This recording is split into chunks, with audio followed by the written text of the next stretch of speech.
কদিন আগের একটা পত্রিকার নিউজ দেখেছেন নিশ্চয়ই। জাপানে কয়েক বছরের মধ্যে অগণিত মানুষ, বহু মানুষ তারা মরে বাসার মধ্যে পচে গলে দীর্ঘদিন পর তাদের লাশের দুর্গন্ধ যখন ছড়িয়ে পড়েছে তখন তাদেরকে দরজা ভেঙে উদ্ধার করা হয়েছে। আমি নিজে এরকম জাপানে বিভিন্ন দেশে দেখার সুযোগ আমার হয়েছে যে সেখানে তাদের সুখের এত উপকরণ থাকা সত্ত্বেও বৃদ্ধদের প্রায় সবার হাতে হাতে একটা কুকুর ছানা, একটা কুকুর। এই কুকুর শখে পালন করে, কিন্তু সেই শখটার পেছনে আছে এক নির্মম অধ্যায়। সেটি হলো যে তাদের সন্তানরা কেউ তাদের কাছে থাকে না, বাধ্য হয়ে একটা কুকুরকে সাথে নিয়ে তাদের চলতে হয়।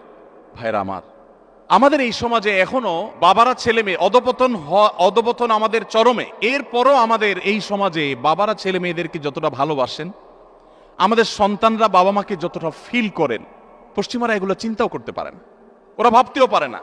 ওদের পারিবারিক জীবনে আমাদের সুখের কথা ওরা কল্পনাও করতে পারে না যে মানুষ পারিবারিক জীবনে এতটা সুখী হতে পারে।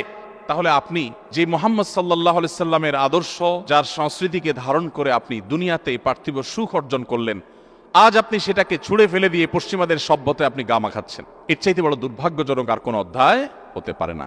এখনকার যুবকদের মধ্যে সেরকম যুবক পাওয়া সোনার হরিণ হয়ে গেছে, যে যুবক তার যৌবনকে দুশ্চরিত্র থেকে হেফাজতে রাখতে পারে।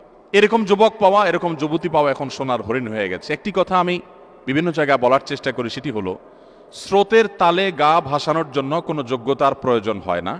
যে কেউ স্রোতের তালে তালে গা ভাসাতে পারে। সমাজে সবাই যেটা করে এটা করতে যোগ্যতার প্রয়োজন হয় না। স্রোতের বিপরীত দিকে হাঁটতে যোগ্যতার প্রয়োজন হয়, শক্তির প্রয়োজন হয়। আলী রাদিয়াল্লাহু তাআলা আনহু যেটা বলেছিলেন, বাকাইতু আলা শাবাবিন কাদ তাওয়াল্লা ফায়া লাইতা শাবাব লানা ইয়াউদু, সেই আফসোস যেন আমাদের করতে না হয়। আপনি যদি কিয়ামতে আল্লাহর কাছে আর কিছু না নিয়ে যান, শুধুমাত্র এটুকু বলেন, আল্লাহ আমি শুধুমাত্র ঈমানের পর 5 ওয়াক্ত নামাজ পড়েছি, শিরক এবং বড় অপরাধগুলো থেকে, গুনাহগুলো থেকে বেঁচে থেকেছি, আর আমার তারুণ্যকে কোনো প্রকার কলঙ্ক থেকে মুক্ত রাখতে পেরেছি, আমার বিশ্বাস আল্লাহ রাব্বুল আলামিনের কাছে আপনি সাকসেস এবং সফল তরুণ হিসাবে, সফল মুসলিম হিসাবে দাঁড়াতে পারবেন।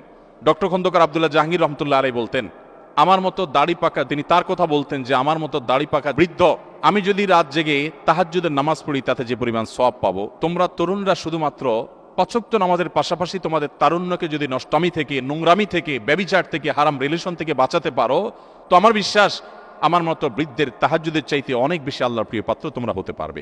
তো আপনারা চেষ্টা করবেন তো ইনশাআল্লাহ। আল্লাহ রাব্বুল আলামিন আমাদের সবাইকে, আমাদের তারুণ্যকে সকল ধরনের নষ্টামি থেকে, নোংরামি থেকে, অবৈধ সম্পর্ক থেকে বাঁচাবার তৌফিক দান করুন।